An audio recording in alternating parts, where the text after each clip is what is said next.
اس سے نفع ملے، عزت ملے، یہ اللہ کے ارادے پہ ہے۔ اللہ چاہیں گے تو ملے گا، ورنہ نہیں ملے گا۔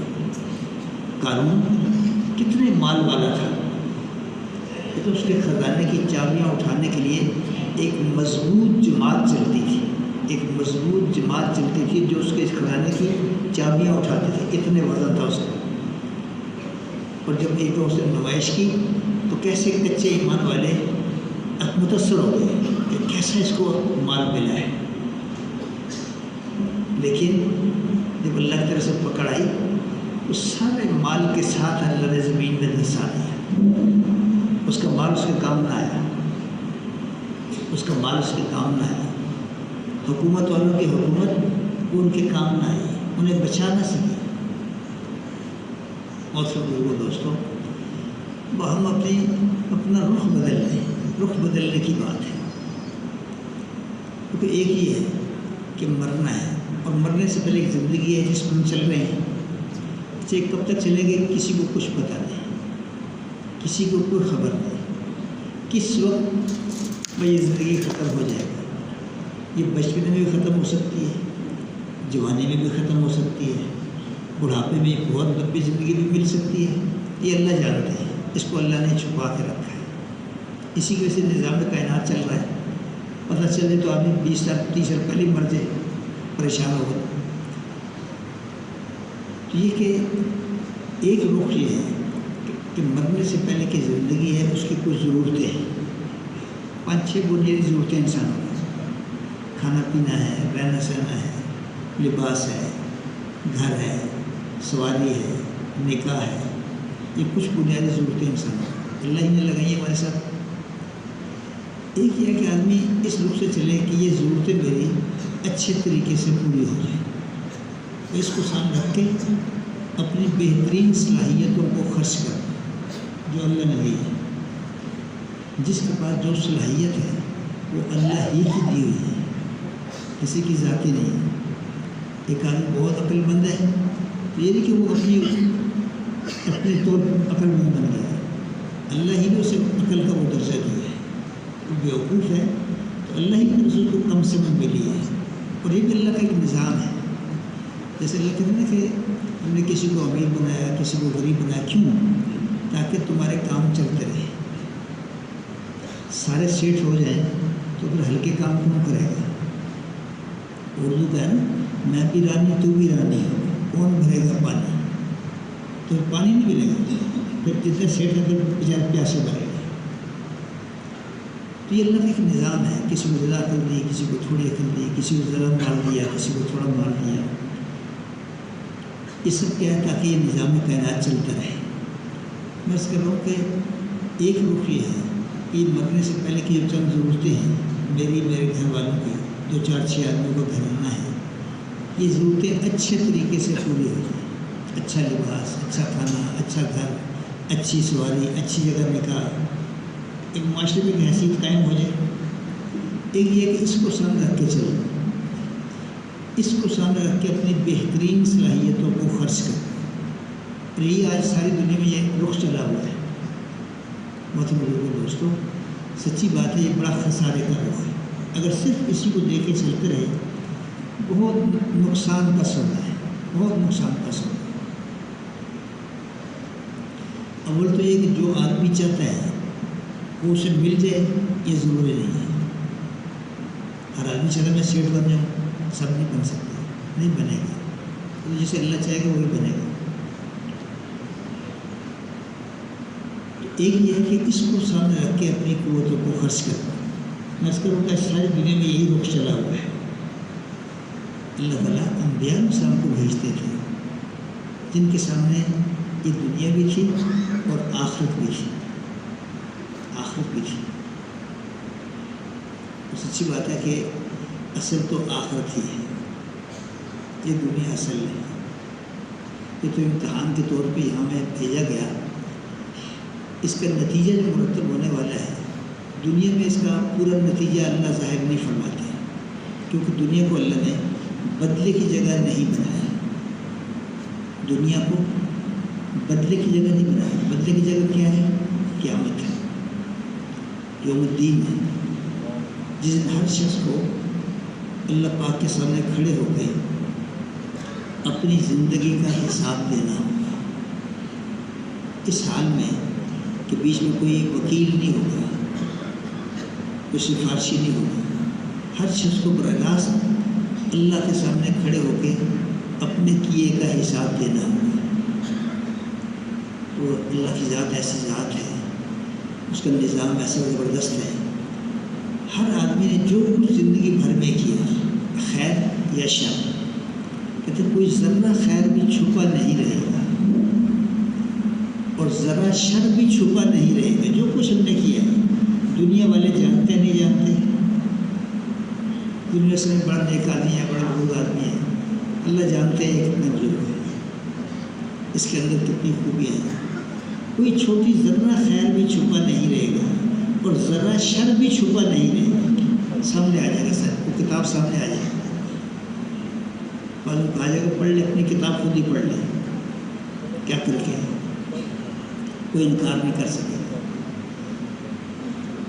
یہ بھی آتا ہے کہ بعض کو جب اللہ کہیں گے تو کہے گا جی کہ میں نے تو نہیں کیا، اللہ کہیں گے اگر ہم گواہ پیش کر دیں تو دائیں میں دیکھے گا کوئی گواہ نظر نہیں آئے گا کہ ہاں جی گواہ پیش کر دیں، تو اللہ تعالیٰ اس کے منہ پہ مور لگا دیں گے، پھر اس کے رام بولیں گے، ہاتھ پاؤں بولیں گے، ہاتھ پاؤں بولیں گے ان سے کیا کیا کیا، وہ سارے کرتوت بیان کر دیں گے، پھر اللہ اس کے منہ کی مور کھول دیں گے۔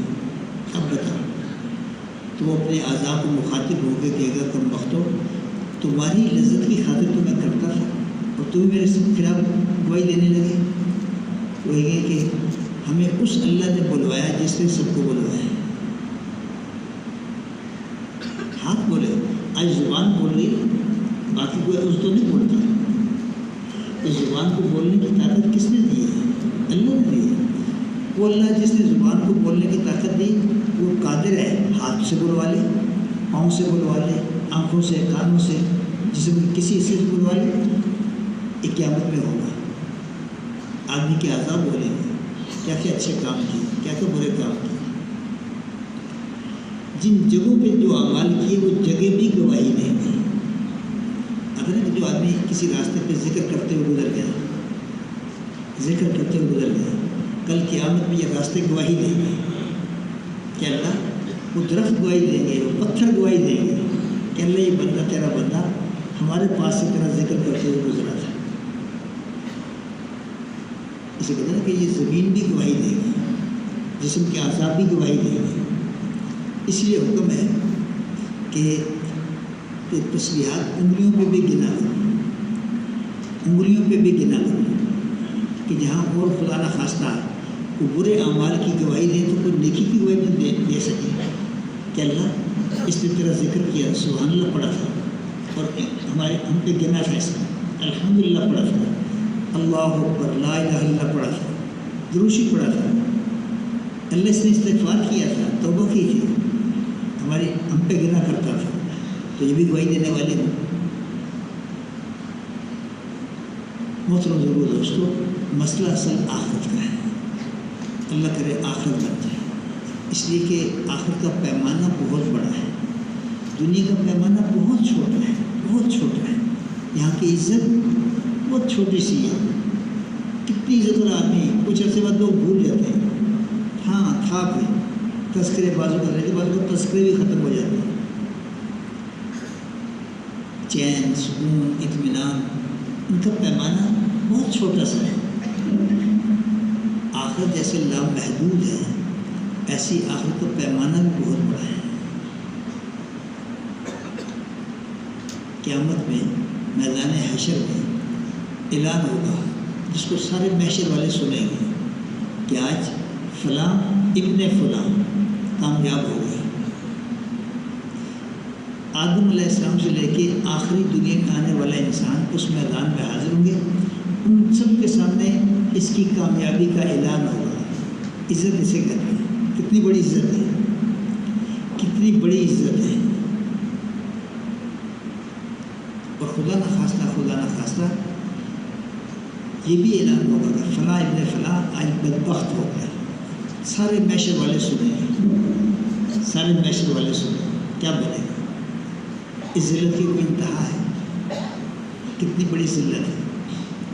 آدمی دو آدمیوں کے سامنے اپنی ذلت برداشت نہیں کرتا، پسند نہیں کرتا، اور سارے معاشرے والوں کے سامنے، جس میں انبیاء علیہ السلام بھی ہو گئے، ہر دور کے نیک لوگ بھی ہو گئے، انبیاء کے صحابہ بھی ہو گئے، حضور کے صحابہ بھی ہو گئے، اور ان سب کے سامنے اعلان ہو گئی، بدبخت ہو گئی۔ کیسی ذلت کی بات ہے۔ ایسی بھوک ہے، دنیا کی بھوک بہت چھوٹی سی ہے، 2-4 روٹیاں کھانے سے بھوک مٹ جاتی ہے۔ آخر کی بھوک ساری دنیا کے کھانے کھلانے بھوک نہیں مٹے گی، ساری دنیا کے سمندروں کو پانی پلا دی جائے پیاس نہیں بجھے گی۔ اور جس کو اللہ، جو اللہ کو راضی کر کے گیا، اس کو اللہ اپنی جنتوں میں کیا مزے کرائیں گے۔ 500 قسم کے کھانے کھلائیں گے، 500 قسم کے کھانے ہوں گے، ہر کھانے کی لذت دوسرے سے جدا ہوگی، اور آخری لقمہ جو یہ کھانا چاہے اس کی لذت پہلے لقمے سے کہیں زیادہ ہوگی۔ یہ کتنا اچھا کھانا ہو، شروع میں مزہ زیادہ ہوتا ہے، پھر کم ہو جاتا ہے، آخر میں جا کے آدمی کہتے ہیں بس اب اور نہیں کھایا جاتا، اب لذت ختم، اب تو گنجائش بھی نہیں ہے، کھا نہیں سکتے، ایک نوالا بھی نہیں کھایا جاتا۔ جنت کے کھانے 500 قسم کے کھانے، جتنا کھانا چاہے، من اور تن کھانا چاہے کھا سکے گا، کوئی خرابی نہیں ہوگی، اور اس کی لذت میں کمی نہیں ہوگی۔ اور کیا لذت ہوگی جنت کے کھانوں کی، ایسے مشروب ہوں گے، یعنی دودھ کی نہر، دودھ کی نہر، شہد کی نہر، میٹھے پانی کی نہر اور پاکیزہ شراب کی نہر اس زندگی کی جنت میں چلے گی۔ وہاں تو اگر ہم دنیا کے دماغ سے سوچنا چاہیں تو آخر کی باتیں بعض کو سمجھ نہیں آئے، اس لیے ان کی بنیاد ایمان و یقین پہ ہے۔ جو اللہ کے رسول کرے حق ہے، سچ ہے، ایسے ہی ہے۔ کہ جنتی کے ہاتھ میں سونے کی چھڑی ہوگی، اب اس کا جی چاہ کے شہد کی نہر اوپر چلے، نہر تو نیچے جاتی ہے نا، جو بھی مایا ہوگی وہ تو اوپر سے نیچے کی طرف آتی ہے، اب اس نے اشارہ کیا اوپر، تو نہر اوپر چلنے لگے گی، اوپر چلنے لگے گی، وہ جیسے یہ چاہے گا، جیسے یہ چاہے گا، اس کی ہر خواہش کو اللہ تعالیٰ شان بڑے اعلیٰ پیمانے پہ پورا فرمائے۔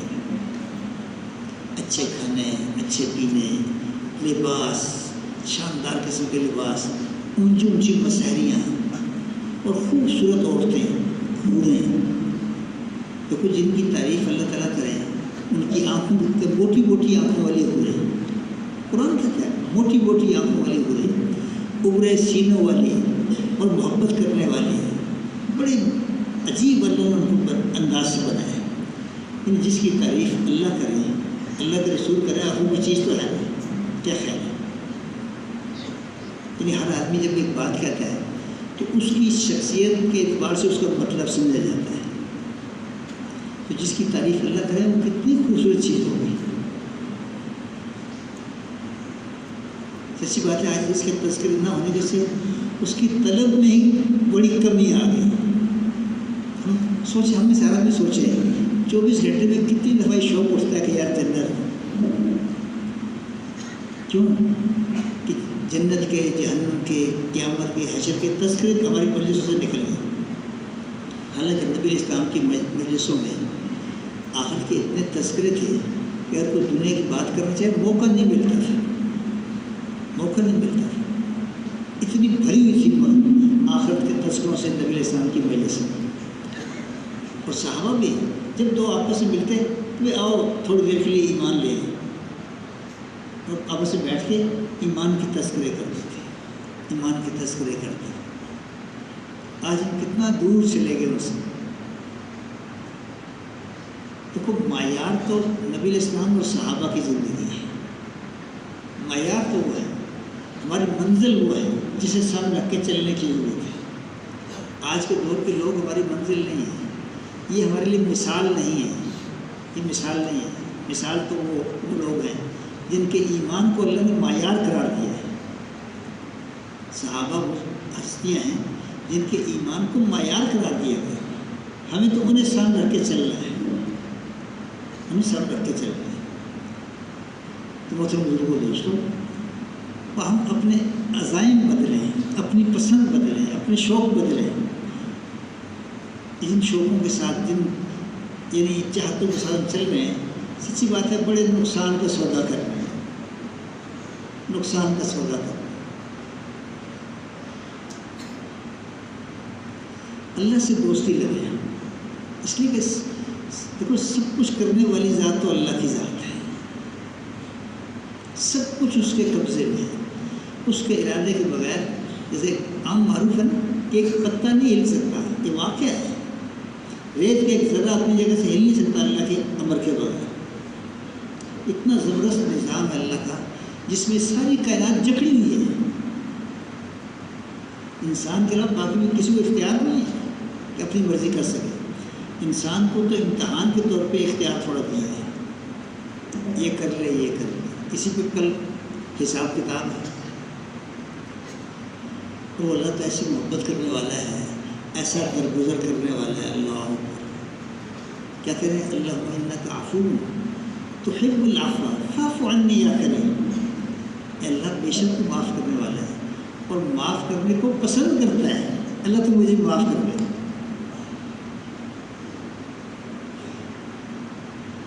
تو جتنا اللہ کو بولیں گے، اللہ کی صفات کو بولیں گے، اس کو لے کے پھریں گے، اس سے ہمیں دلی تعلق پیدا ہوگا اللہ پاک کی ذات عالی سے،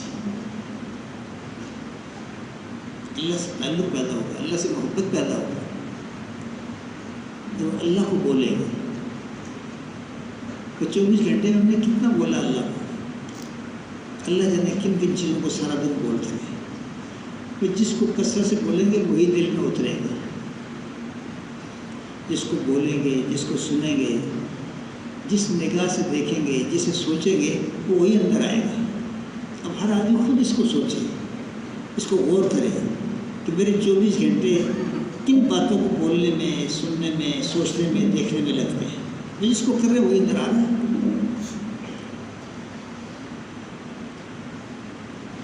اس لیے یہ کہ ہم تو کلمے کو لے کے پھریں گے۔ یہ کلمہ کیا ہے؟ یہ اللہ کے تعارف کا کلمہ ہے، یہ کلمہ معرفت ہے، کس کی سے اللہ کی پہچان دل میں پیدا کی ہے کہ وہ اللہ جو خالق بھی ہے، وہ اللہ جو مالک بھی ہے، وہ اللہ جو رزق دینے والا ہے، پالنے والا ہے، حفاظت کرنے والا ہے، وہ اللہ جو سمیع ہے، بصیر ہے، وہ اللہ جو رؤوف ہے، رحیم ہے، رحمان ہے۔ یہ کیسی عجیب بات ہے، اتنا اللہ کی قدرت کی زبردست، اور اللہ کے سامنے ہم اللہ کی نافرمانیاں کرتے ہیں، اللہ درگزر کرتے ہیں۔ اگر اللہ ہماری ہر غلطی کو پکڑنے لگے ہم 1 منٹ زندہ نہیں رہ سکتے، 1 منٹ زندہ نہیں رہ سکتے۔ اور پھر یہ کہ جو کچھ ہم چاہتے ہیں، کہ جس کے لیے محنت سارا دن کرتے ہیں، صبح سے شام تک ہر آدمی محنت کی کسی نہ کسی میدان میں چل رہا ہے، وہ اس سب سے جو کچھ چاہتے ہیں، جو حالات چاہتے ہیں، اس لیے کہ محنت تو آدمی کرتے ہیں پیسہ کمانے کے لیے، پیسہ بنفس سے ہی مقصود نہیں ہوتا، پیسہ بنفس سے ہی مقصود نہیں ہے۔ ہم پیسہ کیوں چاہتے ہیں؟ کہ اس کی وجہ سے ہمیں چیزیں ملیں گی جو ہم پسند کرتے ہیں، جو ضرورت سمجھتے ہیں جن کی، وہ چیزیں پیسے سے ملیں گی، اس لیے ہم پیسہ کماتے ہیں، کس سے چیزیں ملیں گی، سب چیزیں کو چاہتے ہیں۔ ہم یہ سمجھتے ہیں کہ اگر یہ چیزیں مل گئیں تو پھر مزے ہیں، پھر زندگی آرام سے گزرے گی، اطمینان سے گزرے گی، خوشیاں ہوں گی، عزت ہوگی۔ یعنی محنت سے مال کا حاصل کرنا، مال سے چیزوں کو حاصل کرنا، چیزوں میں سے اپنے حالات کو بنانا۔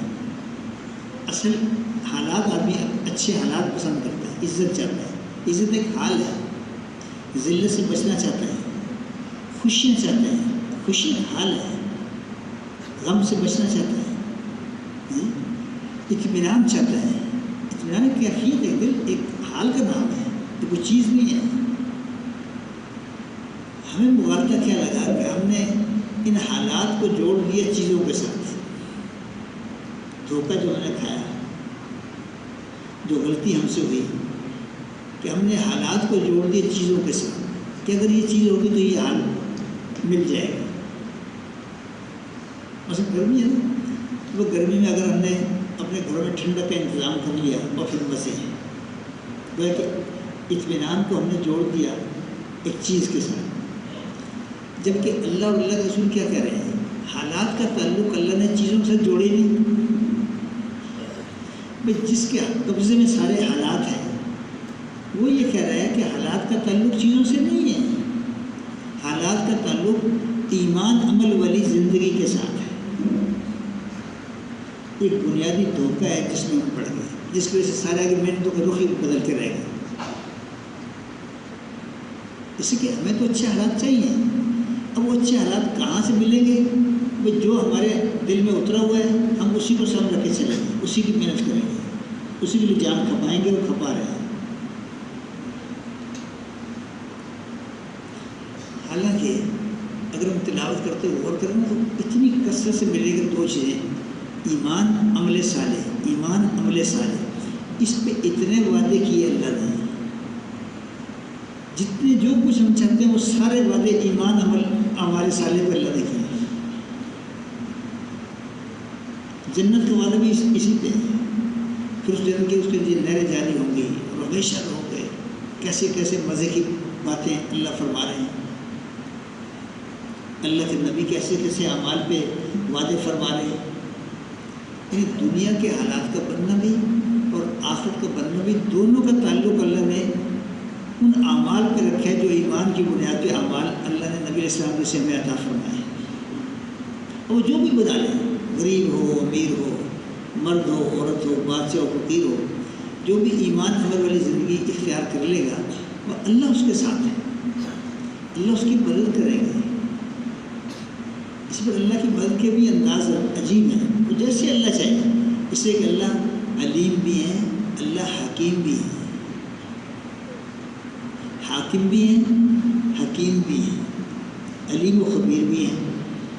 کس بندے کے ساتھ کیسے معاملہ کرنا ہے یہ اللہ خوب بہتر جانتے ہیں. سب کے ساتھ ایک جیسا نہیں ہوتا. بعض اوقات اللہ کی مدد ایسے آتی ہے بغیر کمائی کے اللہ مال دے دیتی ہے، بغیر کمائی کے مال دے دیتے ہیں. بعض اوقات بغیر مال کے چیزیں دے دیتے ہیں. مال سے آدمی چیزیں چاہتے ہیں نا، مال نہیں دیے چیزیں دے دی اللہ نے. اور بعض اوقات بغیر چیزوں اس کے حالات بنا دیے، اس بیچارے کے پلے کچھ نہیں اور لوگ اس کا اتنا احترام عزت کرنے کا کوئی انتہا ہے. یعنی وہ حال جو تھا وہ اللہ نے اس کو بغیر چیزوں کے بغیر مال کے دے دیے. یہ وعدہ کس پہ ہے؟ ایمان عمل والی زندگی پہ. ایمان بنے گا، عمل بنے گا، اللہ اپنی قدرت سے زندگی بنا دیں گے. یہ چھوٹی سی دنیا بھی یہ زندگی بنا دیں گے، آخرت کی ہمیشہ کی زندگی بھی بنا دیں گے. تو خوب کامیابی کا راستہ یہی ہے. اگر صرف دنیا کو دیکھ کے چلے تو اس کا کوئی ظاہر نقشہ بن بھی گیا تو وہ کب تک چلے گا؟ کب تک چلے گا؟ بہت چھوٹی زندگی ہے. اس امت کی اوسط عمر کیا ہے؟ 60-70 کے درمیان ہے اوسط عمر. تو 60-70 سال بڑے مزے بھی کر لیے تو کیا ہوگا؟ آتا ہے ایک جگہ کہ قیامت کے دن اللہ تعالیٰ ایک بندے کو بلائے گا جو اس دنیا میں سب سے زیادہ نعمتوں میں رہا. ہمارا غور کرنے کی چیز ہے. ایسے بندے کو بلائیں گے دنیا میں سب سے زیادہ نعمتوں میں رہا، بِأَنْعَمِ النَّاسِ، سب سے زیادہ نعمتوں میں رہا، لیکن تھا اللہ کا نافرمان. اللہ تعالیٰ فرشتوں کہے گے اسے تھوڑا جہنم کا چکر لگوا کے لے آؤ. وہ چکر لگوا کے لائیں گے. اللہ تعالیٰ اس کو کھڑا کر کے پوچھیں گے میرے بندے بتا تو دنیا میں کبھی کوئی آرام دیکھا ہے؟ وہ کہتے ہیں اللہ کے سامنے اللہ کی قسم کھا کے کہے گا کہ اللہ میں تو جانتا بھی نہیں کہ اطمینان آرام کس کو کہتے ہیں. ایک جہنم کا ایک جھٹکا اس کو سب نعمتیں بلا دے گا. یہ کون شخص تھا؟ جو دنیا میں سب سے زیادہ نعمتوں میں رہا. ایسے ہی ایک لایا جائے گا جو افقر الناس، دنیا کا سب سے بڑا فقیر جس کے پلے کچھ بھی نہیں لیکن تھا اللہ کا فرمانبردار. اللہ کا فرشتوں میں جنت کی ہوا لگوا کے لے آؤ، اور لگوا کے لائیں گے، اللہ سے پوچھے میرے بندے تو نے دنیا میں کوئی تکلیف دیکھی؟ قسم کھا کے گیا اللہ میں تو جانتی ہوں تکلیف کسے کہتے ہیں، جنت کا ایک جھونکا اس کو سب تکلیفیں بلا دیں گے۔ اب ہم خود غور کر لیں ہم کس پہ جان کھپا رہے ہیں، کس پہ جان کھپا رہے ہیں۔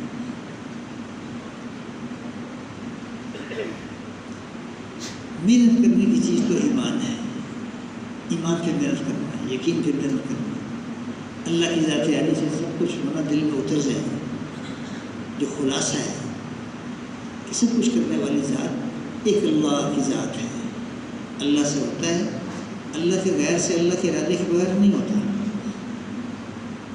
سارے اسباب اکٹھے ہو جائے اللہ نے چاہے کچھ نہیں ہوگا، اللہ کرنا چاہے تو اللہ کسی سبب کے محتاج نہیں ہے، چاہے تو سبب سے کر دیں چاہے بغیر سبب کے کر دیں، چاہے سبب کے خلاف کر دیں، اللہ کی مرضی ہے، جیسے چاہے کر دیں، جیسے چاہے کر دیں۔ اللہ جو ہے انبیاء سے قصے سنائے تو بالواسطہ یعنی وہ ہماری تربیت کے لیے اللہ نے سنا رہے ہیں۔ اب موسیٰ علیہ السلام قصہ اللہ بیان کر رہے ہیں کہ جب تو نے بلایا تو اور باتوں کے علاوہ کیا اچھے تیرے دانے ہاتھ میں کیا ہے؟ انہوں نے کہا جی میرا ڈنڈا ہے، میں اس کو ٹیک لگاتا ہوں، اس سے پتے جھاڑتا ہوں، اور اس میں میرے لیے اور بھی فائدے ہیں، اس کے فائدے گنوائے۔ اللہ تعالیٰ نے فرمایا کہ اس کو پھینکو، جب پھینکا تو بہت بڑا اژدہا بن گیا اور ڈر کے پیچھے ہٹے، ڈر کے پیچھے ہٹے۔ اللہ تعالیٰ نے فرمایا کہ ڈر نہیں، اس کو پکڑو، ہم اسے دوبارہ ایسی اصلی حالت پہ لوٹا دیں گے۔ یہ پکڑا دوبارہ ڈنڈا بن گیا۔ اس پہ مولانا یوسف رحمۃ اللہ فرماتے کہ یہ ڈنڈا، ڈنڈے سے سانپ، سانپ سے ڈنڈا، یہ خدا نہ خاصہ اللہ اللہ کوئی جادو کرتا تو نہیں دیکھا جا رہا ہے۔ اللہ تعالیٰ موسیٰ علیہ السلام کے یقین کی تربیت فرما رہے ہیں کہ نفع کی چیز اس میں نفع اس وقت تک ہے جب تک اللہ چاہیں گے، جب اللہ چاہے نفع کی چیز کو نقصان میں بدل دے، اور نقصان کی چیز میں نقصان اس وقت تک ہے جب تک اللہ چاہے گا۔ جب اللہ نے پھر فرمایا کہ اس کو پکڑو تو پھر نفع نقصان کی چیز کو نفع کی چیز میں بدل دی۔ انبیاء علیہ السلام کے اتنے واقعات ہیں، سارے کیا ہیں؟ یہ یقین کی تربیت کا سامان ہے۔ اسی کہتے ہیں پرانی واقعات کو پڑھنا چاہیے، بار بار پڑھنا چاہیے۔ اس میں یقین کی یونس علیہ السلام مچھلی کے پیٹ میں ہے، کتنے دن تک رہے، اللہ کا ارادہ حفاظت کا ہے، یعنی مچھلی نے کھا نہیں سکی اور بالآخر باہر نکال دیا۔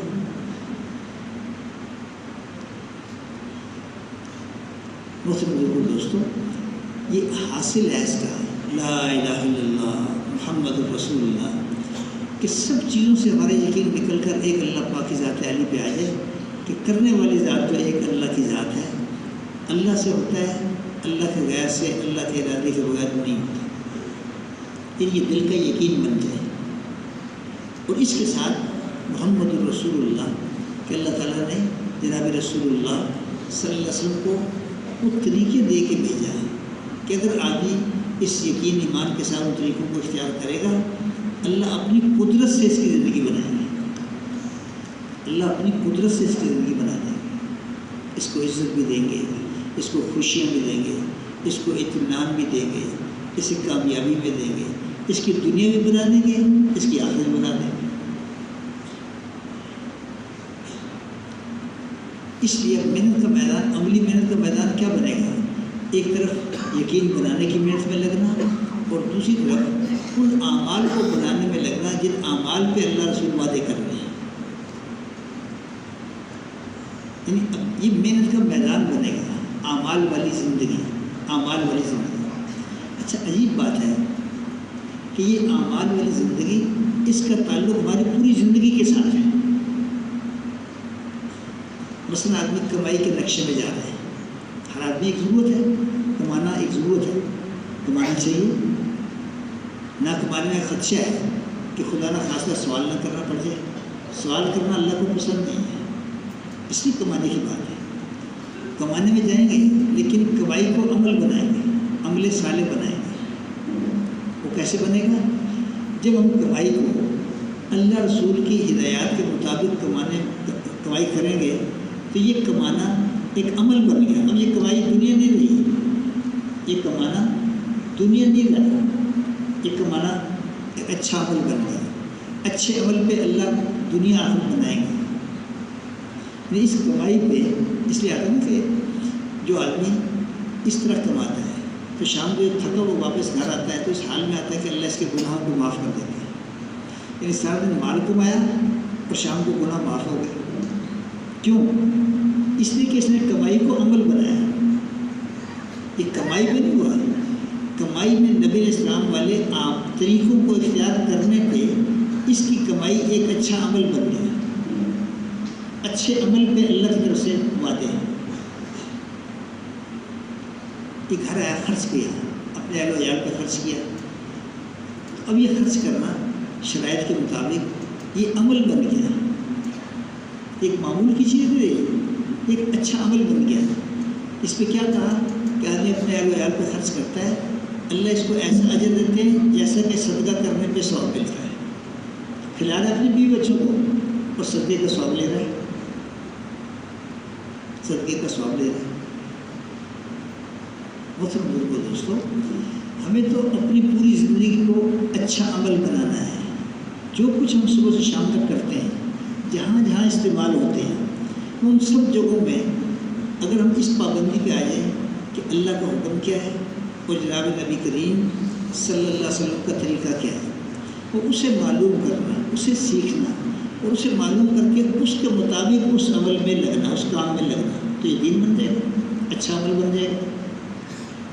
اب اس کی اگر مسلمان کی دنیا ہے ہی نہیں, اس کا تو ساری زندگی دین ہے. یعنی ساری زندگی اس کی دین بن سکتی ہے, ساری زندگی دین بن سکتی ہے اگر اس پابندی پہ اپنے آپ کو پکا کر لے کہ بھائی مجھے تو ہر حال میں, ہر جگہ, ہر موقع پہ, ہر وقت میں وہ اللہ کا حکم دے کے چلنا ہے اور نبی علیہ السلام کا طریقہ دے کے چلنا ہے. بھائی ان دو چیزوں کی پابندی کے ساتھ جہاں بھی استعمال ہوگا وہ اس کا دین بنتا چلا جائے گا اور دین پہ اللہ کی طرف سے کامیابی کو وعدے.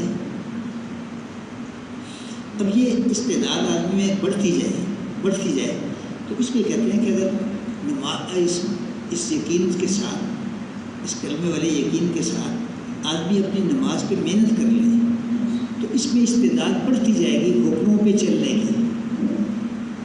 اس لیے ہمیں پوری زندگی کو حکموں پہ لانا ہے, پوری زندگی کو حکموں پہ لانا ہے, نبی علیہ السلام والے طریقوں پہ لانا ہے.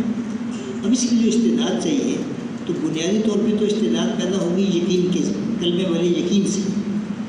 اس پہ تقویت ہوگی جب اپنی عبادت پہ محنت کر کے, خاص طور پہ نماز پہ محنت کر کے اپنی نماز کو جتنا اچھا بناتے چلے جائیں گے اتنا استعداد بڑھتی جائے گی. اس لیے کہ نماز میں پابندی ہے. نماز میں شروع سے لے کے آخر تک ایک پابندی سکھائی گئی ہے, اور پابندی کس چیز کی ہے؟ مثلا 4 بڑی حالتیں, قیام, رکوع, سجدہ, قعدہ, یہ 4 بڑی حالتیں نماز کی. اچھا, ان چاروں حالتوں میں ایک مسلمان کو سکھایا گیا کہ قیام میں کیسے کیا کر رہے ہیں, کیسے کر رہے ہیں, رکوع میں, سجدے میں, قعدے میں, ایک پابندی سکھائی. جو آدمی نماز میں اپنے جسم کو جس نے پابند بنا لیا جیسے کہا جا رہا ہے, اس کی وجہ سے اس میں ایک استعداد پیدا ہوگی حکموں پہ چلنے کی, حکموں پہ چلنے کی استعداد پیدا ہوگی اگر اس نے اپنی محنت کر کے اپنی نماز میں یہ خوبی پیدا کر لی. اس لیے کہتے ہیں کہ نماز محنت کا بہت بڑا عنوان ہے. جیسے یقین, کلمہ یہ محنت کا عنوان ہے, ایسے ہی نماز بھی محنت کا بہت بڑا عنوان ہے. سب سے بڑی بات تو یہ ہے کہ اس نماز سے اللہ کا قرب حاصل ہوگا. کیا کریں کہ سب سے زیادہ قرب بندے کو اللہ کا کس حال میں ملتا ہے؟ سجدے کی حالت میں. سجدہ نماز کے بڑے ارکان میں سے رکن ہے. یہ جب سجدہ کرتا ہے تو ایسا ہے وہ کہ اللہ کے قدموں میں سجدہ کر رہا ہے. اللہ, کیا عجیب بات ہے, یہ کتنا قرب ہے. کہ جب آدمی کسی کے پاؤں پڑ جائے تو کوئی فاصلہ باقی رہا. سب سے زیادہ قربت ہے کہ کسی کے پاؤں پڑ جائے تو تو یہ تو نمازی تو اللہ کے قدموں میں سجدہ کر رہے ہیں۔ میں عرض کروں کہ نماز ایک محنت کا عنوان ہے، محنت کر کے نماز کو اچھا بنایا جائے، اس کے قیام کو، اس کے رکوع کو، اس کے سجدے کو، اس کے قاعدے کو۔ کیا کہہ رہے ہیں کہ نماز میں کھڑے ہو کے قرآن پڑھنے پہ کتنا ثواب ملتا ہے؟ ہر حرف پہ 100 نیکی، ہر حرف پہ 100 نیکی۔ جب کلمے والے یقین کی بنیاد پہ چلیں گے تو قیام خود بخود لمبا ہوتا جائے گا، قیام قرات لمبی ہوتی جائے گی، اس لیے کہ ہر حرف پہ 100 نیکی ہے۔ اب جتنی مرضی کو لمبی تلاوت کر لیں۔ رکوع ہے، کوئی اللہ کے سامنے جھکنا ہے۔ کیا عجیب انداز ہے کہ پہلے اللہ اکبر کہہ کے ہاتھ باندھ کے کھڑے ہو کے اللہ کی تعریف کی، کھڑے ہو کے اللہ کی تعریف کی، سورہ فاتحہ پڑھی اور قرات کی۔ وہ اس میں پھر اضافہ کیا، اللہ کے سامنے جھک کے اللہ کی تعریف کی، سبحان ربی العظیم، پاک کہ میرا رب جو بہت عظمت والا ہے، بہت بڑائی بزرگی والا ہے۔ پھر سجدے میں چلے گئے۔ دیکھو انسانی اعضاء میں سب سے اشرف چیز چہرہ ہے، سب سے افضل، سب سے اشرف چیز انسانی جسم میں چہرہ ہے، سر ہے، آنکھیں ہیں، یہ چہرہ ہے۔ اب سجدے میں آدمی کیا کر رہے ہیں؟ اپنے چہرے کو اللہ کے قدموں میں رکھ رہا ہے۔ اللہ، اب اس پہ اللہ اپنا انتہائی قرب نصیب فرما رہے ہیں۔ اب جسے سجدہ کرتے یہ خیال ہو کہ میں اللہ کے قدمیں میں پڑا ہوں تو سجدہ لمبا ہوگا نہیں ہوگا؟ جی واقعی یہ خیال اگر مستحضر ہو کہ میں تو اللہ کے قدموں میں سجدہ کر رہا ہوں، اللہ نے مجھے اپنا قرب نصیب فرمایا، اللہ نے مجھے موقع دیا کہ میں اللہ کے قدموں میں پڑ جاؤں، تو سجدہ کتنا لمبا ہو سکتا ہے؟ عرض کروں کہ نماز ایک محنت کی چیز ہے، قیام پہ محنت کرنا، رکوع پہ محنت کرنا، سجدے پہ محنت کرنا، قاعدے پہ محنت کرنا، اس میں جو کچھ پڑھا جا رہا ہے اس پہ محنت کرنا۔ پھر اس نماز کے پڑھتے ہوئے ہمارے یعنی سوچ کیا ہونی چاہیے، کیفیات کیا ہو، یہ محنت کی چیز ہے۔ کہتے ہیں نا کہ قیام کی کیفیت اور ہے، رکوع کی کیفیت اور ہے، سجدے کی کیفیت اور ہے، اور قاعدے کی کیفیت اور ہے۔ یہ ان میں سے ہر چیز ایک محنت کا عنوان ہے۔ ہم محنت کر کے اپنی نماز کو واقعی ایسا بنا لیں کہ جتنے وعدے اللہ اور اللہ کے رسول نے نماز پہ کیے ہیں وہ سارے وعدے میرے آپ کے حق میں بھی پورے ہونے لگے۔ اگر نماز بن گئی، کلمہ بن گیا، نماز بن گئی تو مزے ہیں، پھر ایسی شاندار زندگی ہوگی دنیا میں بھی جس کو ابھی ہم سچی بات ہے سوچ نہیں سکتے، کیونکہ ابھی ہم اس رخ پہ پڑے نہیں۔ کمزوری ہماری کہ ان دنیاوی چیزوں میں اتنے مشہور ہو گئے کہ نماز میں محنت کا وقت نہیں مل رہا۔ ہم کو سوچیں، یہ اللہ کا کرم ہے، نماز پڑھ رہے ہیں، بہت بڑی بات ہے، بہت بڑی بات ہے۔ فرائض بات پورے کر دیے، مفسدات سے بچ گئے تو فرض تو ذمے سے ثابت ہو گیا۔ لیکن اتنے زیادہ وعدے اللہ اور اللہ کے رسول کے نماز پہ ہیں، تو کبھی یہ خیال آیا کہ وہ وعدے ہمارے ہاتھ میں پورے ہونے لگے؟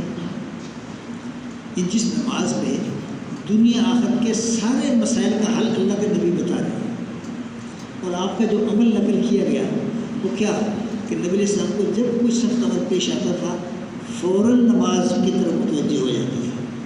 یعنی گویا کہ سارے مسائل کا حل ہے، اس میں انفرادی مسائل کا بھی، اجتماعی مسائل کا بھی۔ محترم دوستو، نماز تو ایک محنت کی چیز ہے، اس سے اللہ کا قرب بھی ملے گا، اللہ کا تعلق بھی حاصل ہوگا، اللہ کے دربار کی حاضری بھی ہے، اور اس پہ اللہ اور اللہ کے رسول نے وعدے کیے ہیں۔ دنیا میں جتنی ہماری ضرورتیں حاجتیں ہیں ان سب کے پورا ہونے کا وعدہ اللہ نے کیا نماز میں، اللہ کے نبی علیہ السلام نے۔ موت کے وقت کی سہولت، قبر کی زندگی، حشر کی زندگی، پرصراط، حتیٰ کہ جنت تک کے داخلے کے سارے مراحل کا حل کس میں بتایا اللہ کے نبی علیہ السلام نے؟ نماز میں بتایا۔ ہم خود سوچیں کہ نماز کتنی بڑی چیز ہے۔ ایک ایک جیسے ہم نماز پڑھ رہے ہیں، اس پہ واقعی شکر ادا کرنا چاہیے۔ ایک درجہ یہ بھی ہے کہ 100% مسلمان نمازی ہو، یہ ایک درجہ ہے جس کی محنت کرنے کی ضرورت ہے۔ پھر اگلی درجہ یہ ہے کہ ہر مسلمان اپنی نماز پہ محنت کر کے اپنی نماز کو اچھا بنانے والا بنے. میں اس کر رہا ہوں کہ جتنا یقین بڑھے گا، جتنی نماز اچھی بنے گی، اس سے پھر باقی حکموں پہ بھی چلنے کی استعداد پیدا ہوگی. اگر وہ کہتے ہیں نا کہ یہ پہلے 3 نمبر، 6 نمبروں سے پہلے 3 نمبر استعدادی نمبر ہیں. اس سے آدمی میں استعداد پیدا ہوتی ہے باقی دین پہ بھی چلنے کی. اب یہ اس یقین کی وجہ سے نماز میں سے جو استعداد بنے گی تو اس کا نتیجہ کیا ہوگا؟ پھر آدمی ہر جگہ حکم تلاش کرے گا. تو خدا نہ خواستہ ایسا نہ ہو کہ بغیر سیکھے میں نے کیا تو حکم کے خلاف نہ ہو جائے، سنت کے خلاف نہ ہو جائے. یہ تو خود بخود معلوم کرے گا. علماء کے پاس جا کے پھر اپنی ہر چیز کو پیش کر کے پوچھے گا کہ جی اس کام میں اللہ کا حکم کیا ہے، اس میں حضور اکرم صلی اللہ علیہ وسلم کا طریقہ کیا ہے. اس سے مقصود یہ ہے، علم کے نمبر سے مقصود یہ ہے کہ آدمی میں حکموں کی تلاش کی جستجو پیدا ہو جائے، تجسس پیدا ہو جائے. ہم نے کوئی کام بغیر سیکھے نہیں کرنا. جو کرنے کے کام ہے سیکھ کے کرنے ہیں، کیونکہ صرف کرنا کافی نہیں ہے، صحیح طریقے پہ کرنا ضروری ہے. ایک آدمی نماز پڑھ رہا ہے، آپ نے فضائل نماز میں کہ ایک آدمی 60 برس تک نماز پڑھتا ہے، ایک نماز بھی قبول نہیں ہوتی. وجہ کیا بتائی؟ کبھی رکوع ٹھیک نہیں کرتا، کبھی سجدہ ٹھیک نہیں کرتا. ایک سمجھانے کے لیے ایک مثال تھی. اور کئی غلطیاں ہیں. اب قرات میں ایسی غلطیاں ہو سکتی ہیں جس کی وجہ سے نماز خراب ہو جاتی ہے، قبول نہیں ہوتی. یہ تو سیکھنے کی چیز ہے نا.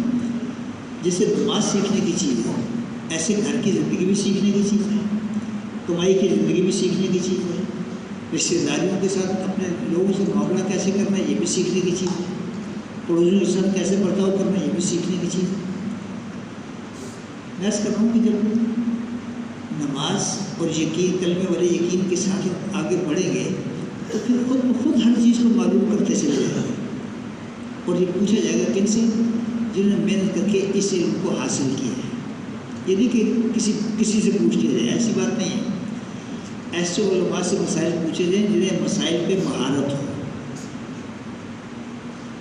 پھر اپنی انفرادی اجتماعی اپنی زندگی کے ہر حصے کو پوچھیں گے. اور اس کے ساتھ پھر یہ کہ ہم کیوں پوچھ رہے ہیں؟ اس لیے کہ ہمیں تو اس کے مطابق کرنا ہے، اس کے مطابق کرنا ہے. اب اس چیز میں ایک چیز کا ہمیں اور محنت کرنی پڑے گی کہ ہماری پوری زندگی اللہ پاک کی ذات عالی کے دھیان کے ساتھ چلے. ایک وہ یقین ٹھیک ہے، سب کچھ ہے، لیکن آخر دنیا کے کام مشغولی تو ہوتی ہے، اس کی وجہ سے آدمی پہ غفلت آ جاتی ہے. اللہ پاک کی ذات عالی سے غفلت ہو جاتی ہے. غفلت ایک بہت بڑا سبب ہے نافرمانی کا، جس میں شیطان کو موقع ملتا ہے آدمی کو برگلانے کا. شیطان کسی سے زبردستی گناہ نہیں کرا سکتا، یہ اللہ نے اس کو طاقت نہیں دی. وسوسے ڈال سکتا ہے، وسوسے ڈالتا ہے، اور وہ وسوسے ڈالتا ہے اور ہم کہیں سے کہیں پہنچ جاتے ہیں. اچھا بھلا آدمی کہیں سے کہیں پہنچ جاتا ہے اس کے برگلانے سے، اس کے وسوسے ڈالنے سے. اور یہ اللہ نے اس کو طاقت دی ہے کہ پورے جسم میں خون کے ساتھ گردش کر جاتا ہے. اب اس کا توڑ کیا ہے کہ ہم شیطان اور نفس کے وار سے بچتے رہیں. تو اس کے لیے ہمیں اللہ پاک کی ذات عالی کا دھیان حاصل کرنے کے لیے ذکر پہ محنت کرنی پڑے گی. ذکر پہ محنت کرنی پڑے گی. دھیان کسے کہتے ہیں؟ اس بات کا استعداد کہ اللہ تعالیٰ سن رہے ہیں، اللہ تعالیٰ دیکھ رہے ہیں، اللہ تعالیٰ میرے ساتھ ہے. یعنی اس کا استحضار دھیان کہلاتا ہے. اسے معلوم کا مطلب کیا ہے کہ اللہ سن رہے ہیں، اللہ دیکھ رہے ہیں، اللہ ہمارے ساتھ. اسے دھیان نہیں کرتے. جب بولنے لگے تو فوراً خیال آئے کہ اللہ سن رہے ہیں. جب وہ کام کرنے لگے فوراً خیال آئے اللہ دیکھ رہے ہیں. اور یہ خیال ہو کہ اللہ میرے ساتھ ہے، اللہ میرے ساتھ ہے، میری شرک سے زیادہ قریب ہے. ان باتوں کا استعداد یہ دھیان کہلاتا ہے. یہ دھیان پیدا ہوگا ذکر پہ محنت کرنے سے. ہمیں محنت کرنی پڑے گی. یہ تسبیحات پہ سبحان اللہ، اللہ کھوٹ تجھ میں کوئی نہیں، سبحان اللہ، کھوٹ تجھ میں کوئی نہیں، الحمدللہ خوبیاں تجھ میں ساری ہیں، لا الہ الا اللہ، اے اللہ ہم تجھی سے محبت کریں گے، تجھی سے جی لگائیں گے، تیرا ہی کہا مانیں گے، اللہ اکبر، اے اللہ تو سب سے بڑا ہے، اے اللہ تو سب سے بڑا ہے۔ ذکر محنت کی چیز ہے، ان تسبیحات پر محنت کی جائے، اس کے سے اللہ پاک کی ذات علی کا دھیان حاصل جمانے کی کوشش کی جائے۔ کہتے ہیں پہلے محنت کریں گے، پہلے دھیان جمے گا ذکر میں، پھر وہ دھیان پھیلے گا زندگی کے شعبوں میں۔ اگر ذکر کرتے ہوئے اللہ پاک کا دھیان نہ ہوا تو تجارت کرتے ہوئے اللہ کا دھیان نہیں آئے گا، پھر گھر میں اللہ کا دھیان نہیں چل سکے گا۔ ہمیں تو ہر جگہ اللہ پاک کی ذات علی کے دھیان کے ساتھ چلنا ہے۔ جب اللہ کے دھیان سے چلیں گے پھر انشاءاللہ نافرمانی سے اللہ بچائیں گے، اللہ نافرمانی سے بچائیں گے، پھر حکموں پہ چلنے کی توفیق دیں گے۔ اس لیے کہتے ہیں کہ یہ تینوں نمبر یہ استعدادی نمبر ہے، استعدادی نمبر کہ اس سے آدمی میں استعداد پیدا ہوتی ہے حکموں پہ چلنے کی، جو سبب ہے دنیا آخرت کی کامیابی ہوگی۔ پھر یہ کہ اس کو اختیار کرتے ہوئے اپنے اخلاق کو درست کرنا اور درست رکھنا، اس لیے کہ آدمی کے دین کی حفاظت اخلاق کی حفاظت میں ہے۔ اگر اخلاق اچھے بنا لیے تو جو کمائی کر رہے اللہ کی توفیق سے یہ محفوظ رہے گی، کل قیامت میں اپنے کام آئے گی، کل قیامت میں اپنے کام آئے گی۔ خدا نہ خواستہ اگر اخلاق اچھے نہ بنائے تو پہاڑوں جیسی نیکیاں بھی کل اپنے کام نہیں آئیں گی، اللہ جانے کس کے کام آئیں گے۔ سمجھے مفلس کون ہے؟ صاحب نے کہا یا رسول جس کے پاس روپیہ پیسے نہ ہو، درہم دینار نہ ہو، تو میں کہ نہیں، مفہوم ایسے ہے میری امت کا مفلس ہوا جو قیامت میں اس حال میں آئے گا کہ پہاڑوں جیسی نیکیاں ہوں گی، کہ پہاڑوں پہ رکھ دیے پہاڑ بھی دب جائیں، اتنی نیکیاں لے کے آئے گا، لیکن اس حال میں آئے گا کسی کو گالی دی، کسی کی غیبت کی، کسی کی چغلی کھائی، کسی پہ زیادتی کی، کسی کا حق دبا لیا، کسی کا حق دبا لیا، تو اس دن تبادلہ جو ہوگا ان نیکیوں سے ہوگا۔ جتنی اس نے زیادتی کسی لحاظ سے بھی کی اس کو اس کے بقدر اس کی نیکیاں لے کے اسے دی جائے گی۔ تو آپ نے فرمایا اس کا مفہوم ایسے ہے کہ کرتے کرتے یہ نوبت آ جائے گی کہ لینے والے باقی ہوں گے، اس کی نیکیاں ختم ہو جائیں گی، پہاڑوں جیسی نیکیاں ختم ہو جائیں گی۔ پھر کیا ہوگا کہ جتنی اس نے زیادتی کی اتنے گناہ اس کے لے کے اس پہ ڈالے جائیں گے، اور یہ گناہوں کے بوجھ کے ساتھ جہنم میں داخل کر دیے جائیں گے۔ اب غور کر لیں اس کو، اخلاق کا شعبہ یہ بہت اہم شعبہ ہے، اس میں حفاظت ہے۔ جو نیکیاں اللہ کی توفیق سے کما رہے ہیں اس کی حفاظت اخلاق میں ہے، اپنے اخلاق کو اچھا بنانا۔ اور اس کائنات میں سب سے عظیم اخلاق پہ اللہ نے کس کو پیدا کیا؟ جناب رسول اللہ صلی اللہ علیہ وسلم۔ سب سے عظیم اخلاق پہ اللہ نے ان کو پیدا کیا، اور آپ نے انتہائی اعلیٰ اخلاق کی دعوت اور تعلیم دی۔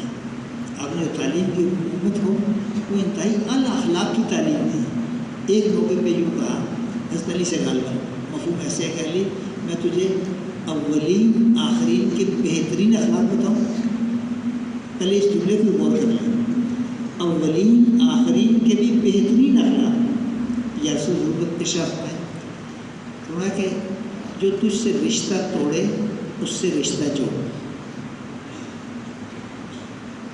یہ غور کرنے کی چیزیں ہیں۔ جو تجھ سے رشتہ توڑے اس سے رشتہ جوڑ، جو تجھ پہ ظلم کرے اسے معاف کر دے، جو تجھے اپنی عطا سے محروم کرے اسے عطا کر، اور جو تیرے ساتھ برائی کرے اس کے ساتھ اچھائی کر۔ ان چیزوں کو فرمایا کہ یہ اولین آخرین کے بہترین اخلاق ہیں۔ اب ایک نیت کرنے کی بات ہے، کہتے ہیں یقین سیکھنے کی چیز ہے، نماز سیکھنے کی چیز ہے، دھیان سیکھنے کی چیز ہے، ایسے اخلاق بھی سیکھنے کی چیز ہے۔ جو نیت کر کے کوشش کرے گا اللہ اسے سکھا دے گا۔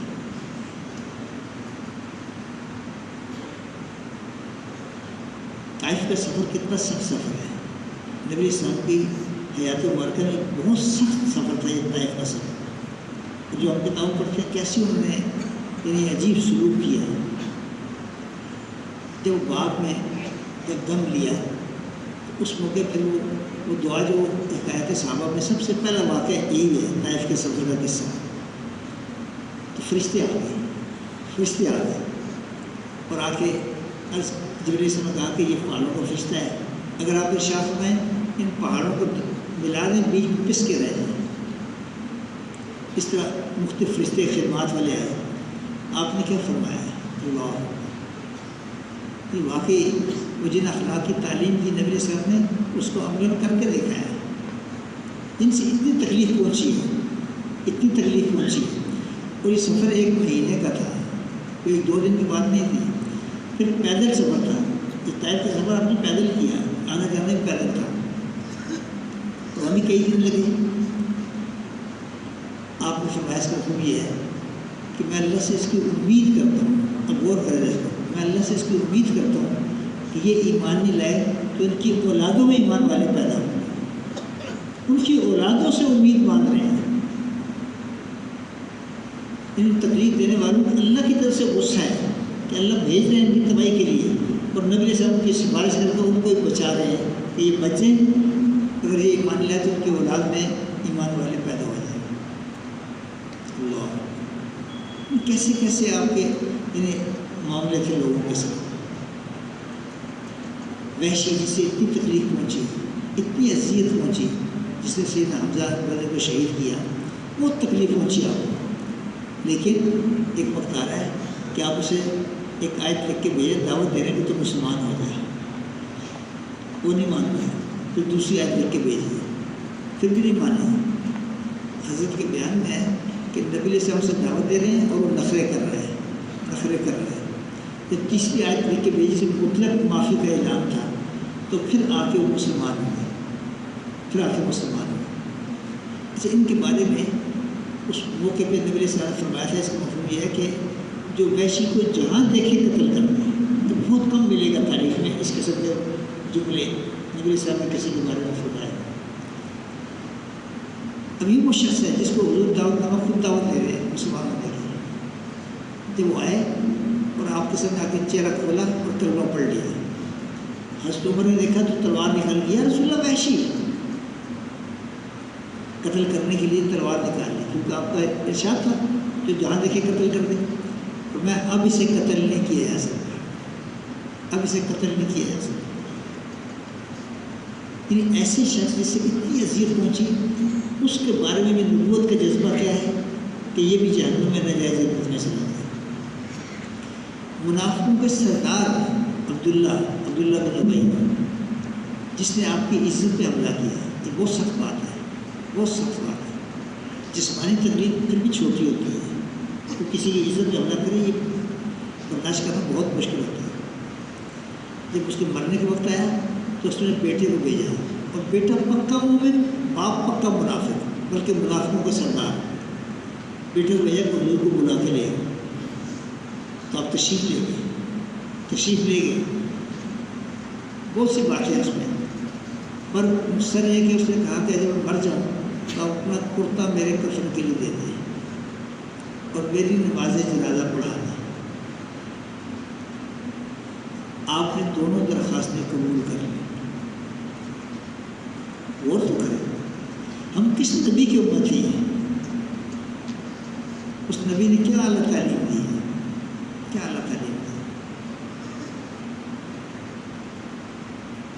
اور ہر درجے پہ اخلاق سے کہیں. کہا کہ تم میں مفہوم ایسا تمہیں اچھا ہوا ہے جو اپنے گھر والوں کے ساتھ اچھا ہے. اپنے گھر والوں کے ساتھ ہم خوبی کے ساتھ معاملہ کریں, اچھائی کے ساتھ معاملہ کریں.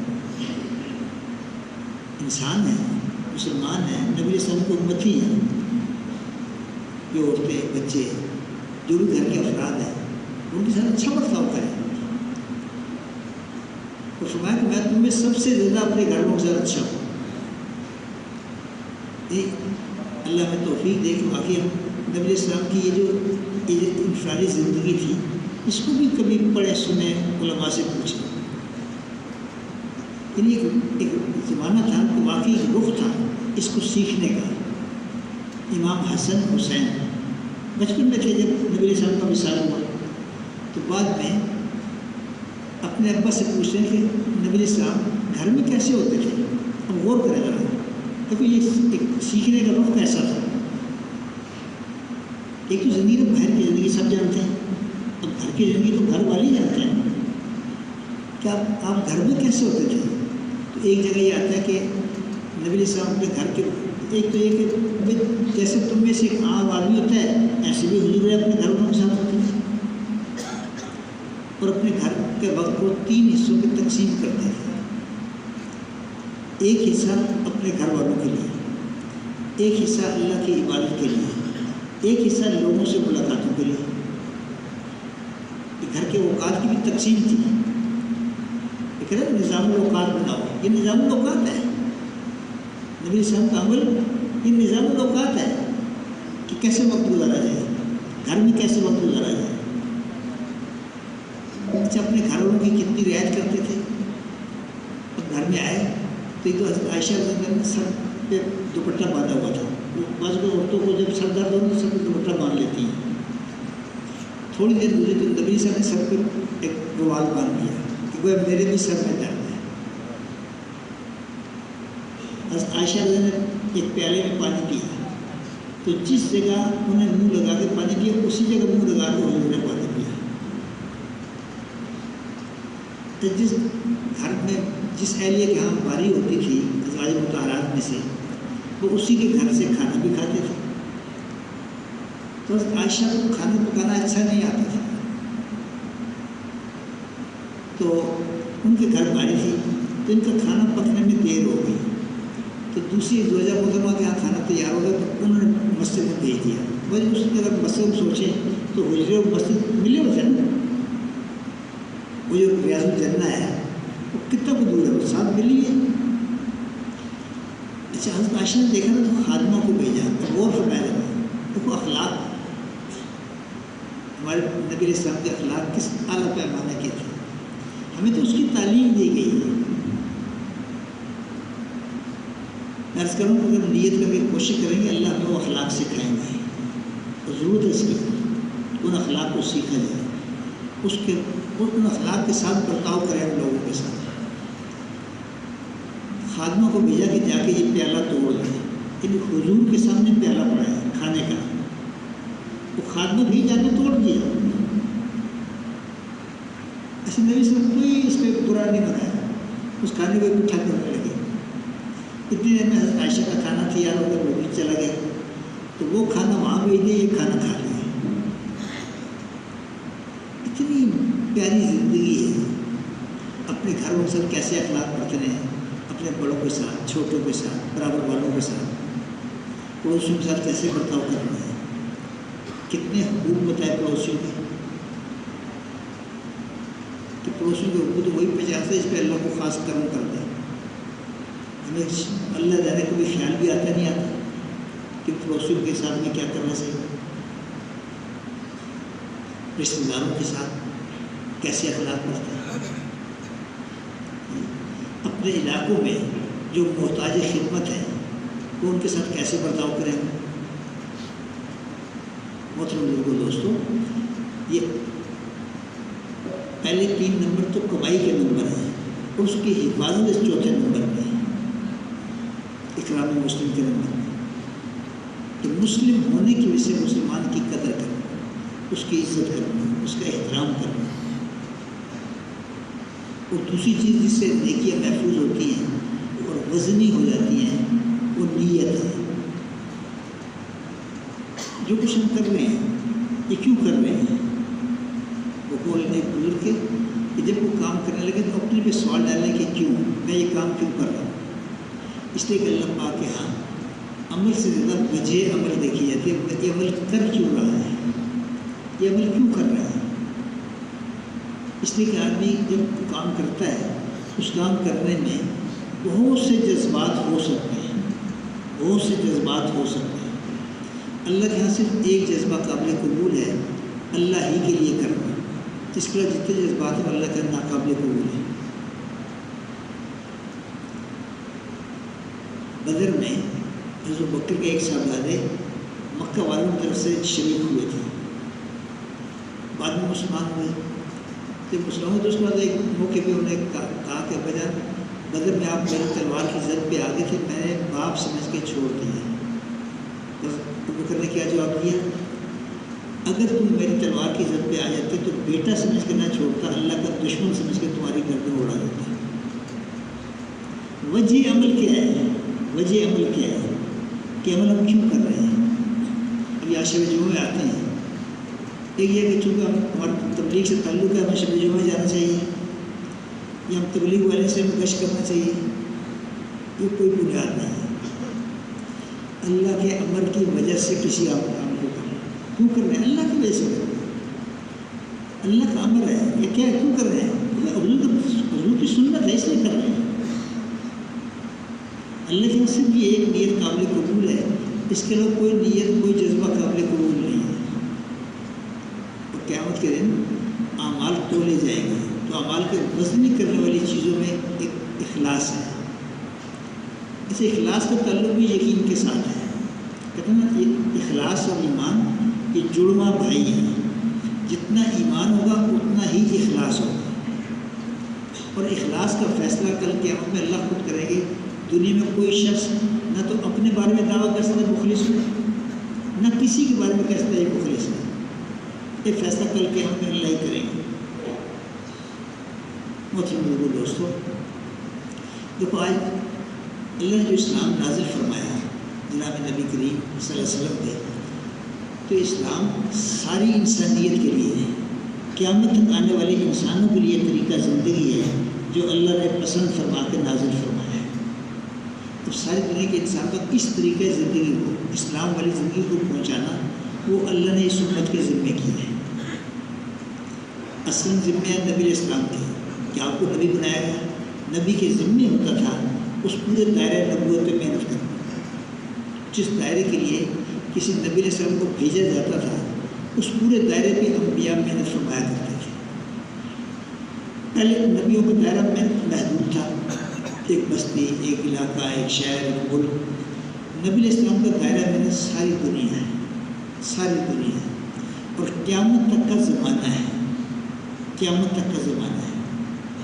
اور آپ کو اس کے لیے وقت کتنا ملا؟ صرف 23 سال، صرف 23 سال۔ آپ کی محنت میں اور سابقہ انبیاء کی محنت میں ایک بنیادی فرق ہے۔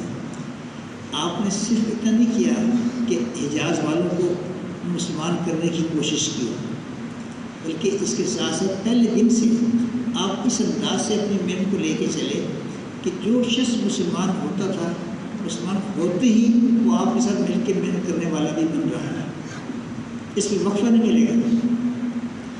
حتیٰ کہ بعض اوقات نبی صاحب شفقت میں سے روک رہے ہیں کہ ابھی نہ کہو، جیسے ابوذر غفاری نے کے ساتھ لکھا ہے حکایت صاحب کہ آپ تو منع کر رہے ہیں، وہ کہتے نہیں جب حق ہے تو ان کے باپ کا اجارہ میں جا کے سب کے بیچ میں پڑوں گا، اور جا کے پڑھا وہ کتنی مار پڑے کہ مرنے کے قریب ہو گئی، 2 دن مسلسل ایسا کیا۔ وہ تو حضرت عباس نے بچایا ان کو کہ قبیلہ غفار کا آدمی ہے اور تمہاری تجارت ساری شام کے ساتھ ہے، تو یہ راستے میں قبیلہ پڑتا ہے، تو مر گیا تو مصیبت ہو جائے گی تمہارے لیے، یہ کہہ کے ان کو جان بچائے۔ جب آپ کا وصال ہوا تو جو امت اس وقت مسلمان ہو چکی تھی وہ ساری آپ کے طرز پہ محنت کرنے والی بھی بن چکی تھی۔ آپ نے 23 سال اس انداز سے امت کو چلایا، اور خاص طور پہ جو مدینہ منورہ کے 10 سال تھے، مدینہ منورہ کے 10 سالوں میں تقریباً 150 سفر ہوئے، جس میں تقریباً 25 سفروں میں نبی علیہ السلام کو تشریف لے گئے، باقی میں صحابہ کو امیر بنا کے بھیج گئے، مختلف عنوانات، مختلف تعداد، مختلف اوقات۔ اور اس وقت تشکیل وقت کی بنیاد پہ نہیں تھی کہ چلنے کے لیے 4 مہینے کے لیے، سال کے لیے، 7 مہینے کے لیے، ایک کام کے لیے بھیجا جاتا تھا کہ جب کام مکمل ہو جائے واپس آ جائے۔ اب اس میں جتنے وقت لگے، اس کا جو اوسط نکالا مولانا یوسف اللہ علیہ نے، وہ یہ ہے کہ مدینہ منورہ کے 10 سالوں کے جو خروج کی تفصیل ہے اس کا خلاصہ ایسا بنتا ہے اوسطاً کہ ہر آدمی کے حصے میں باہر کی نقل و حرکت کے لیے 4 سے 6 مہینے تھے، 4 سے 6 مہینے بیرون کی نقل و حرکت کے لیے، اور 6 سے 8 مہینے اپنے مقام پہ رہتے ہوئے محنت میں لگنا۔ ایک ملت کا نقشہ بنا مدینہ منورہ میں، اور نبی علیہ السلام نے اپنی امت کو اپنے ساتھ اپنی محنت پہلے دن سے شریک فرمایا۔ اسی لیے جب آپ کا وصال ہوا تو یہ نہیں ملے گا کہ اس میں وقفہ پڑا ہو۔ صحابہ کرام جیسے نبی علیہ السلام سے مل کے محنت کر رہے تھے، آپ کے وصال کے بعد بھی ویسے ہی محنت کرتے چلے گئے۔ یہ اس کی برکت جو آپ یہاں بیٹھے ہیں مسلمان، اور ساری دنیا میں جو مسلمان ہیں، یہ اسی برکت کو دھکا لگایا صحابہ نے، وہی چلا آ رہا ہے، وہی چلا آ رہا ہے۔ اس لیے کہ ان کے نقل و حرکت میں ایسی برکت تھی، اتنی ایمان والی تھی، اتنی یقین والی نقل و حرکت تھی، ایسی اعمال اخلاق والی تھی۔ تو جن علاقوں میں گزر گئے وہ مسلمان ہوتے چلے گئے، جن علاقوں میں گزر گئے مسلمان ہوتے، حتیٰ کہ بعض علاقے والوں میں زبانیں بھی بدل رہی ہیں۔ یہ بڑی مشکل بات ہے، یعنی اتنا تعصب قائم ہوا اسلام کا کہ اپنی زبانیں بھی بدل رہی ہیں۔ یہ مصر سے لے کر پاکستان کی ایک عورت تو نہیں ہے، یہ تو بربر قوم ہے، افریقہ والے، شمالی افریقہ، اور آج وہ سارے بڑے فخر سے کرتے مرد ہیں، ان کا زبان عربی ہے بولا ہے۔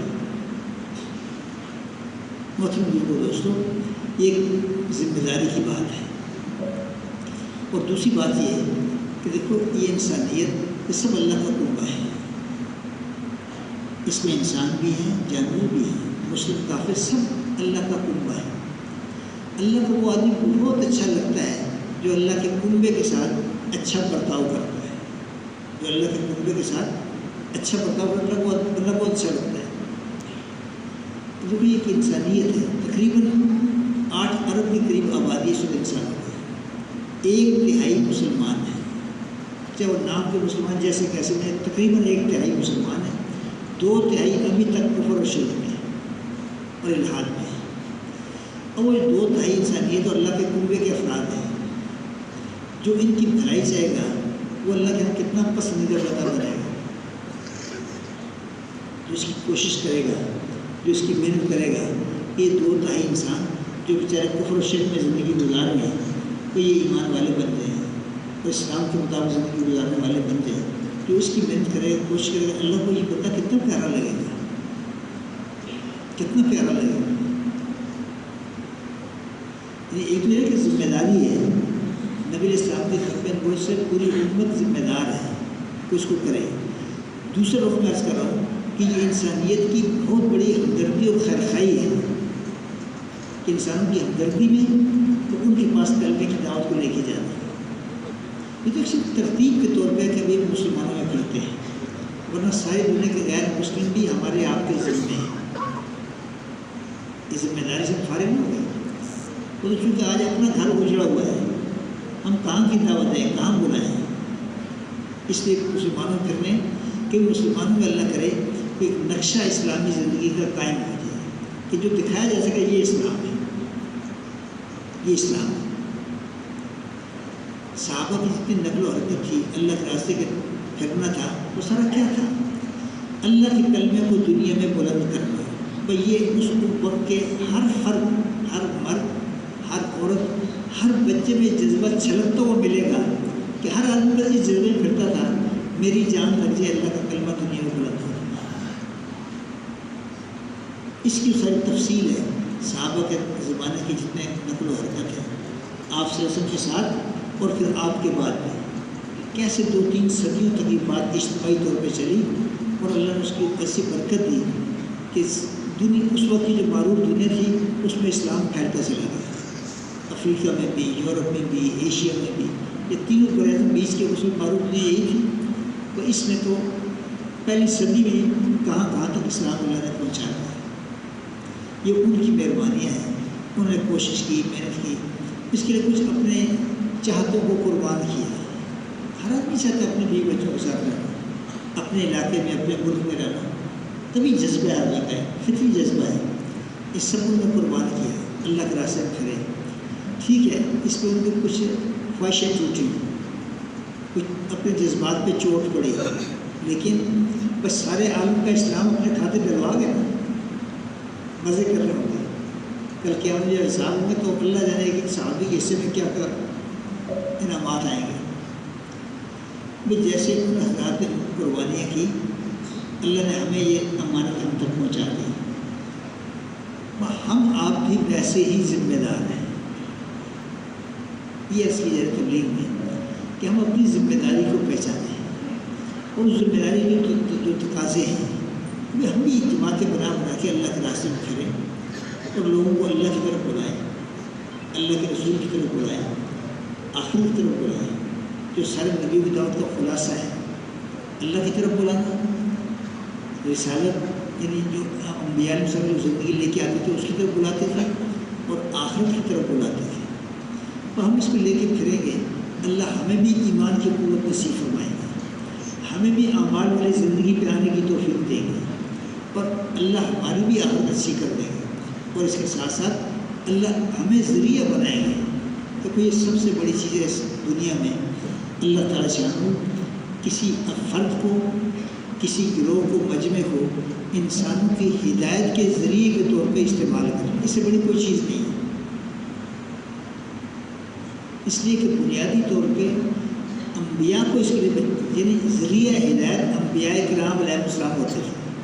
اب چونکہ نبی نہیں آئیں گے، اب ذریعہ ہدایت کی امت بنے گی جب یہ نبی علیہ السلام والی محنت کو آپ والے جذبات کے ساتھ آپ والے طریقے سے کرنے کی کوشش کریں۔ اس کی دعوت ہے کہ ہم آپ سب کے سب ذمہ دار ہیں۔ زندگی چھوٹی سی ہے، نہ جانے کب ختم ہو جائے، اور کرنے کا وقت اس سے پہلے ہے، کرنے کا وقت اس سے پہلے ہے۔ پہلے بڑی دیر ہو چکی ہے، اب اور تاخیر نہ کیجیے، اور تاخیر نہ کیجیے۔ دیکھو یہ قدم جو اٹھتے ہیں نا اللہ کے راستے میں، یہ عجیب بات ہے، یہ اس راستے کی اللہ کے یہاں کتنی قدر و منزلت ہے۔ کہتے ہیں جو اللہ کے راستے میں نکلتا ہے ہر قدم پہ 700 نیکیاں ملتی ہیں، 700 گناہ معاف ہوتے ہیں، 700 درجے بلند ہوتے ہیں ایک ایک قدم پہ۔ ایک آدمی یہاں سے گیا، رائٹ گیا، وہاں سے تشکیل بلوچستان سے پتہ نہیں کہاں پھرتا رہا، کتنے قدم بنے ہوئے اللہ ہی جانتا ہے۔ یہ تو فرشتے حساب کر سکتے ہیں، ہمارے بس کا نہیں۔ ہر قدم پہ 700 نیکیاں، 700 گناہ کی معافی، 700 درجوں کو بلند، بے شمار علامات ہیں اللہ کی۔ تو اس کے لیے حکمت کر کے بتائیں کہ وہ 4 سے مہینے کے لیے کون تیار ہے۔ پہلے بڑی تاخیر ہو چکی ہے، اور لمبے پروگرام نہ بنے، لمبے عزائم ارادے نہ ہوں، اب تو وہ میں دل کی بات کی جائے۔ جی کھڑے ہو کے اپنے نام لکھوائیں، اپنا نام، مسجد کا نام اور ارادہ تشریف رکھیں، باقی ساتھ صرف نام لکھانے والے کھڑے ہوں، باقی